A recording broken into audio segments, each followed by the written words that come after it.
Hey there, everyone. This is Today we're going to be talking about equipment maintenance strategy. My name is Ed Server with World Class Factory, in case you don't know who I am. And I'm going to be sharing a little bit of a presentation, a workbook. If you want a copy of that workbook, just type in the word rank below, RANK, and get you a copy of it. If you happen to be watching this on my website, then feel free to go ahead and you can download the workbook below. So, um, so equipment maintenance strategy. So if I talk about, think about kind of like what the problem is here.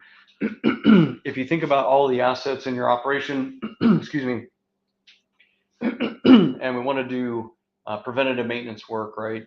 Then obviously it's important to we want to do the preventative maintenance, but we also want to be mindful that we're not under maintaining. That's kind of the obvious one, right? Under maintaining is the pretty obvious one. We're not doing the preventative maintenance work, but we also want to make sure we're not over maintaining. So if you think, for example, I'll give you an analogy here. Think about your car. If you I think most cars, right, most vehicles, at least way back when, right, the recommendation was to change the motor oil every 3,000 miles or every 3 months, whichever came first. Um, and if you decided, hey, I'm going to go and just change oil every day, well, obviously that's a waste of time and it's a waste of money. You're over maintaining. You don't need to do that. Similarly, if you obviously don't do the oil changes at all, then you're going to have a failure. So that would be an under maintaining. So again, kind of having an equipment strategy is important to kind of find what you want in the middle there. Um, the other one has to do with maintenance costs. So again, if you're under maintaining, you're going to have a lot of reactive work and you're going to have a lot of unpredicted or unscheduled failures. And when you have a failure, then maintenance costs start to get very, very high, and particularly the labor. Labor costs are typically 4 times higher when you're in an unscheduled event, when you're reacting to a failure, as opposed to just doing preventative maintenance work. Similarly, if you're doing too much maintenance, then you're going to be spending a lot of money on maintenance that is unnecessary. Um, and then, the last kind of piece here with not having sort of a strategy around your assets and how you're going to maintain them, then you're going to actually see some degradation in reliability of the equipment. OEE, if you're familiar with OEE, you're going to see some low performance OEE numbers. And so the key here is what we really want to do is we want to make sure that we're performing the right amount of quality maintenance at the right time. We want to make sure that we have steady and potentially decreasing maintenance costs. So that's kind of the ultimate goal here is identifying that right budget to have in terms of maintaining our assets. And then, sorry, I'm just having computers giving me a complaint here on some resources. And then the third thing is we want to obviously, through our maintenance activities, we want to have stable and increasing reliability of our assets. We want to have OEE numbers increasing over time. So what is it that we need to do? Well, we need to find that what I call the sweet spot of performing maintenance. When I say the sweet spot, we want to find that point where we are not over maintaining and not under maintaining. So that's the sweet spot. The other piece here is we want to make sure that we're actually applying an equipment maintenance strategy, which I'll go over here in a moment through the workbook. And then we want to continuously be improving and evolving. So even though we have a preventative maintenance plan and we're executing on that, we want to make sure that we're always evolving and we're still doing preventative maintenance, but maybe we're doing a little bit less maintenance over time, but still getting high performance on the asset. And I'll sort of explain what that looks like. So let me go ahead and share with you this workbook that I've got. Again, if you want a copy of this workbook, you can, if you're watching this on either Facebook, LinkedIn, or YouTube, you can just type in the word rank below in the comments section. I'll get you a copy of this workbook. If you happen to be watching this on my website, you can go ahead. There'll be down below, there'll be a download now button that you can click and get a copy of this. So let's kind of walk through this real quick. So assess and rank. And when I mean assess and rank, we're talking about a maintenance equipment strategy. And part of that strategy is to assess and rank our assets to understand which asset we want to actually put into a particular what type of maintenance that we want to put in there. And so assessing the assets, which I'll go through a process here in a minute, and then ranking the assets so we know what assets are higher priority and what ones are low priority. So before I kind of dive in, there's a couple of mistakes here that I see quite often in many food manufacturing companies when it comes to their asset maintenance. Uh, if you have a preventative maintenance program, most places that I see doing this is they treat all the assets equally, right? So that every asset is important, and that is true, right? Obviously, we invest in the assets for our business, but I'll give you an example. A doorknob on a door that leads into a manufacturing area is not that is an asset, should not be treated the same priority as, let's say, um, a a packaging line or a bottle filler machine, right?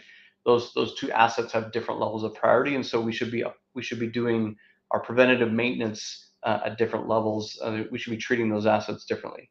The other one is preventative maintenance, or PMs, are based on reaction and fear. So a lot of times, what I mean by this is that we are doing preventative maintenance activities because we're terrified that that an asset's going to fail. Obviously, we don't want assets to fail, and if we get scared of that, and we want to make sure they're operating well. However, we don't want to just simply treat all the assets equally, kind of like this first one here, right? Kind of like this first one here. We don't want to treat everything equally, and we don't want to be letting fear drive our decisions. And then the third one is I've talked about, is doing too much maintenance. So as counterintuitive as that sounds, it's we don't want to necessarily go in and do too much maintenance. There's actually in the aircraft industry, there's a theory in some cases, right? Not all the time, but in some cases, when you have an asset that is performing well, and if you're monitoring the reliability or the performance of that asset, if you go into that asset and you start actually taking the components apart, you actually run the risk of creating a problem. So in this case, doing too much maintenance can actually become a hindrance to you. So again, that's something that we don't want to do. So I want to talk real quick about what I call the reliability paradox. So just as I talked about before, one of the goals in obviously doing maintenance on our assets, sure that we have reliable assets that are running when we want at the level of performance that we expect. And so if I draw a line here real quick, that I'll call it the performance, or OEE is one common KPI in how we measure performance of an asset. So overall equipment effectiveness. So if you just think of this line, this is over time, right? Or on the far left we have zero performance of an asset, and on the far right we have perfect or 100% performance of an asset. So if you think about this is uh, the spectrum, if you will, right? The continuum of performance of an asset. Um, if I were to lay on top of this the maintenance activities, so if you at the far left here, right, you have no maintenance activities, and if I go from left to right here, right, the more maintenance activities I do on an asset, the more performance, or OEE, I'm going to get, up to a point where it actually starts to trail off until we do some more maintenance activities. Okay. So this is how the relationship between your maintenance activities and your OEE actually looks. So it's not a direct correlation. It doesn't mean that the more work that you do on your assets, the better performance you're necessarily going to get. And similarly, if we look at our maintenance costs, so over here on the left, if we're having low performance of our assets, low OE, and we are doing no maintenance activities, well, our maintenance costs, right? Because if we're not doing any maintenance, then we're going to have a lot of reactive issues, right? So the machines are going to break, we're going to have to react. Our maintenance costs are actually quite high. And then as we do more preventative maintenance work, then we actually see what we see happen is we see this effect here where the maintenance costs actually dip down, but then they start to come back up the more maintenance that we do, right? So this blue line represents the maintenance costs. So again, what we see here is we see on the far end when we're having low performance or no performance, the maintenance costs are high because we're reacting all the time trying to get more of that performance out of the equipment. But then on the far right, the more maintenance that we're doing, the higher costs that we're spending, and we're not necessarily getting a lot more performance out of our assets. So what we want to actually do here with having an equipment maintenance strategy is we want to actually get to a point where we are decreasing our maintenance activities, which again sounds counterproductive, but if we become more sophisticated in the type of maintenance that we're doing, we can actually touch and work on the asset less, but still get the same level of performance out of the asset. And then obviously you would see here that the maintenance spend would also go from a point where it's going up to kind of a point of decreasing over time. So again, this is the objective here. We're trying to get away from this environment here of doing maintenance, right? To going to this environment here. Okay, so hopefully that makes sense. And then obviously we definitely, in terms of maintenance in general, we never want to be over here, right? Obviously, we don't want to be in a situation where we have little to no performance out of our assets and our maintenance costs are real high because we're not really performing any preventative maintenance. Okay, so hopefully that makes sense. So how do we do this and what does this look like? So if you think again about just kind of maintenance in general, so we have a phasing effect of a maintenance strategy, and on the far left is actually a strategy that we call run to failure. And run to failure just as it means. There's actually some assets that we want to allow to fail. An example again might be the doorknob on a handle. In terms of our food production manufacturing environment, we don't actually need to have the door handle working flawlessly all the time. We don't want it to just fall apart and break and never repair it, but we can actually wait for it to fail before we actually go to that asset and fix it. That's a good example. The next level of preventative maintenance or maintenance, right, is what we call time based. And time based is when we are going to an asset on a fixed amount of time and we're performing some sort of preventative maintenance. An example would be changing the oil in a gearbox. So let's say every 30 days you go to a gearbox on a scheduled during a scheduled event, you change the oil, you put new oil in, maybe there's an inspection, you tighten everything back up, and then the asset is ready to run again. That would be an example of a time-based maintenance. The next level up would be condition-based. Condition-based maintenance is more sophisticated than time-based, and in theory, you're going to actually be looking at the asset less or doing maintenance less on the asset because you're now looking at the condition of the asset as opposed to just on a strict time frame. You're doing maintenance. You're waiting for a certain condition to perform maintenance.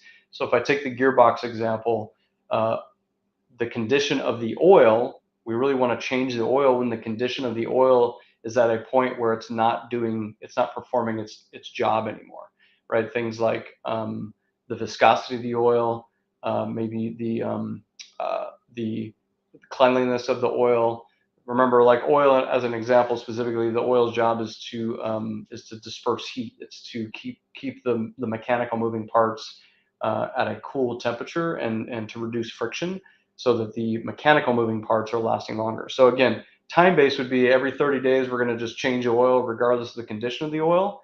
Condition based now is only when the condition of the oil meets a certain level of parameters, then we're going to change the oil.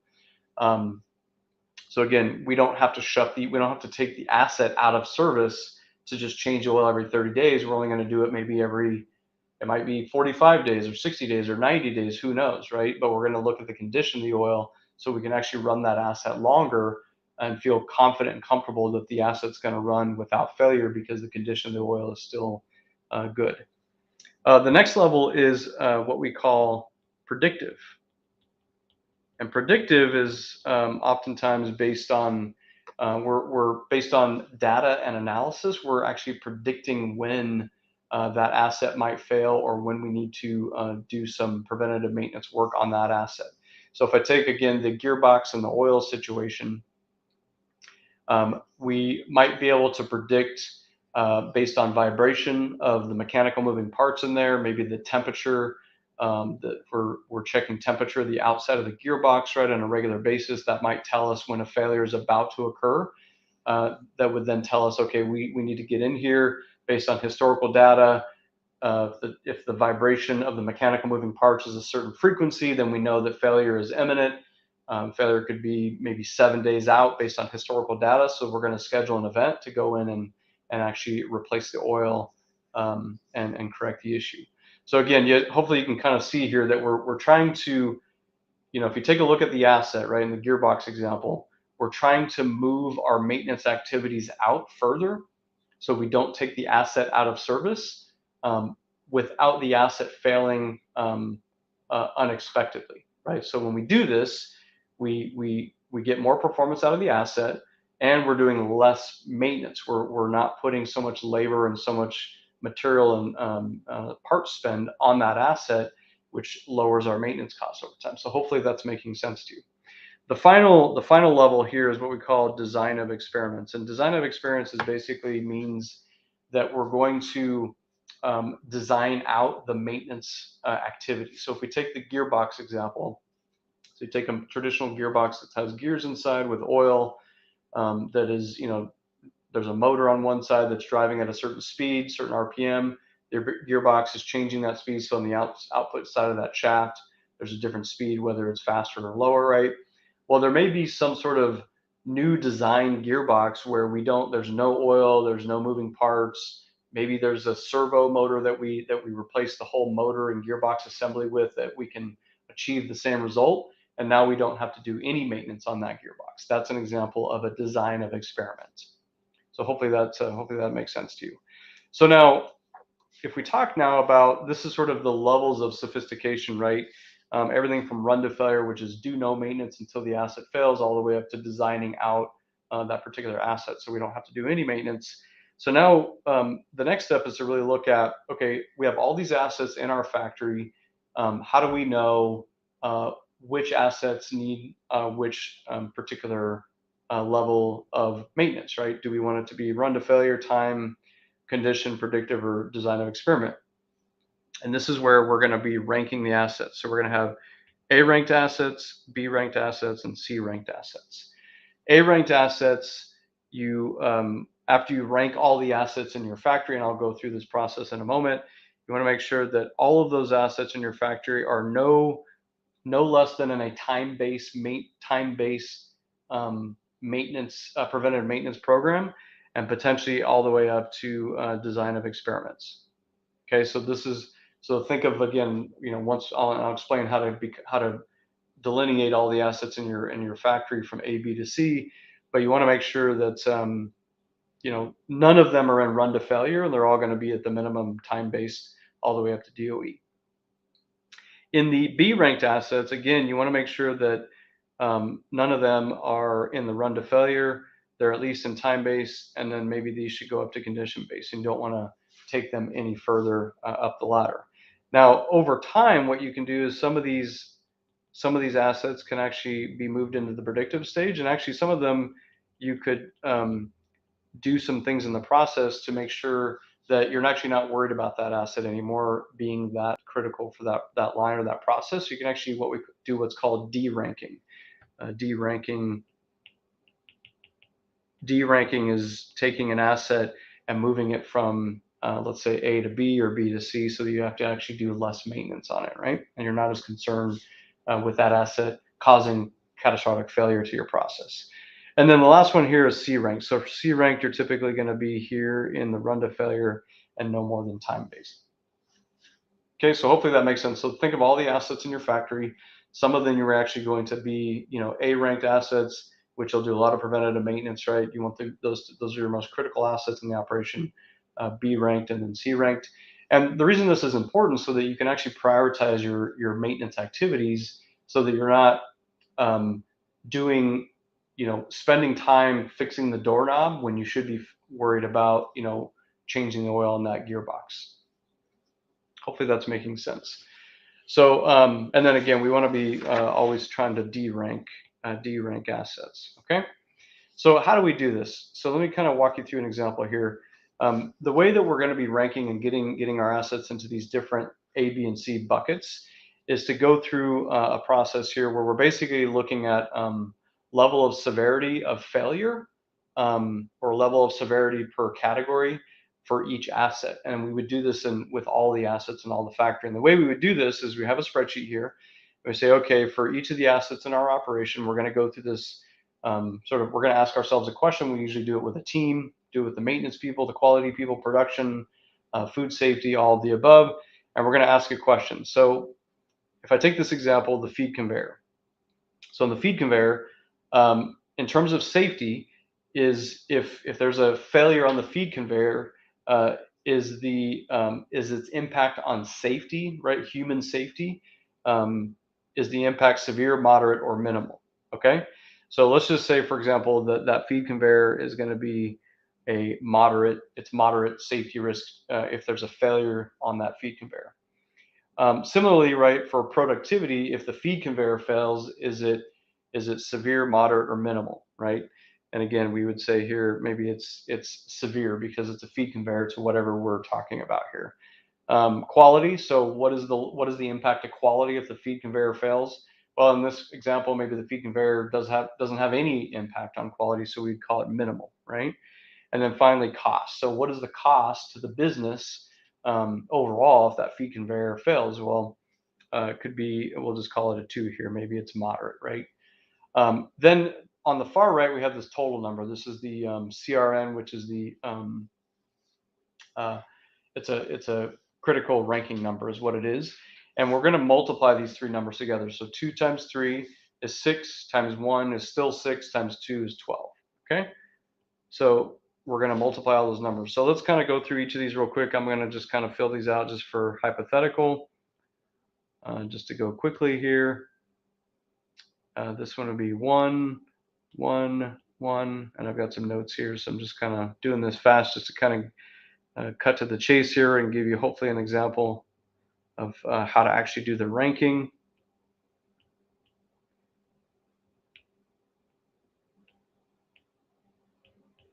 Okay.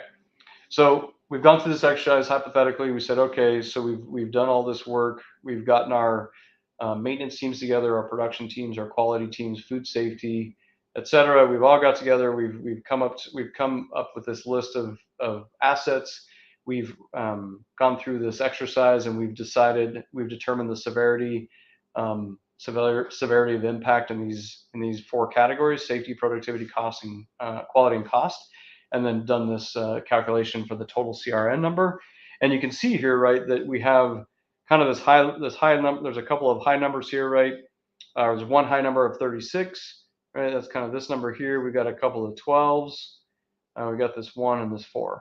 So in this example, what we would do is we'd say, well, what should the ranking be, right? So we talked about ranking, and this is where you'd actually provide a ranking, and you'd say, well, the higher the number, it's going to tell you that it's a high rank, it's a high valued or high priority piece of equipment. So this one's going to be an A, right? This low one here, which is a 1, we can probably call that one a C. And then the other ones are kind of in between. Maybe we say this is a B, this is a B, and then this one might be a B or a C, right? And you should choose one or the other. So you can kind of quickly see now, right? When we go and we work through our preventative maintenance program, the A's, right, get high priority. So we're going to make sure that our planning and scheduling efforts are going to focus number one on all the A's.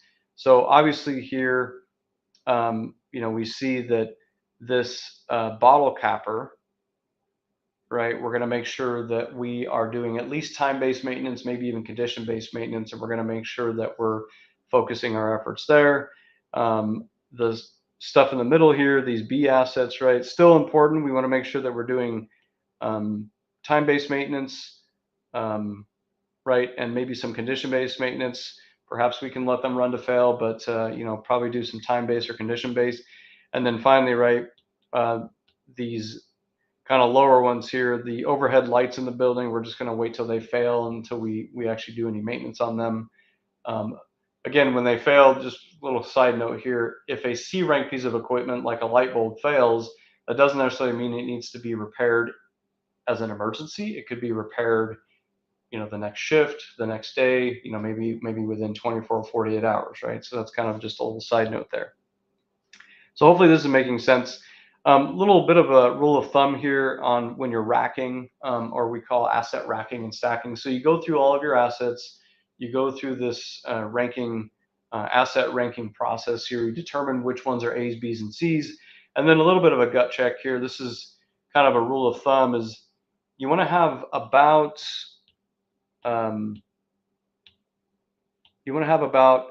40% of your assets in the A ranked category approximately. You want to have about 40% in the C ranked or B ranked, and you want to have about 20% in the C ranked. These are just rule of thumb numbers. It doesn't necessarily mean that this has to be exact, but this is just kind of a way for you to gauge when you go through your asset ranking. The key point here is you don't want to have everything in the A's, and you don't want to have everything in the C's. Okay.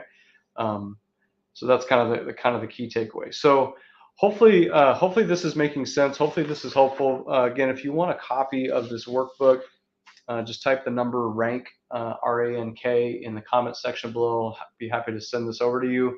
Also, if you're looking at this on my website, you can just click on the download button below, and we'll send you a copy of it as well. So just kind of a few things to remember before we kind of wrap this up here. Make sure that we're ranking the assets as a team. So make sure you get input from your customers, right? So again, the maintenance team should be driving this, but make sure production is in the room. Make sure safety's in the room, quality, food safety, any of the kind of different departments that will have some valuable input on this is going to be very, very important.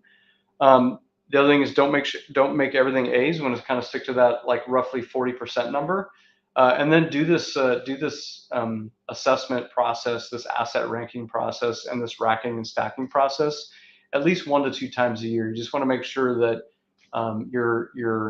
you may have identified something as a C or a B that need to be moved up, or vice versa. Maybe some of the A ranked assets can be moved to B's. Similarly, again, if we go back up in here, we always want to be making sure that we are that we're always kind of moving in this direction, right?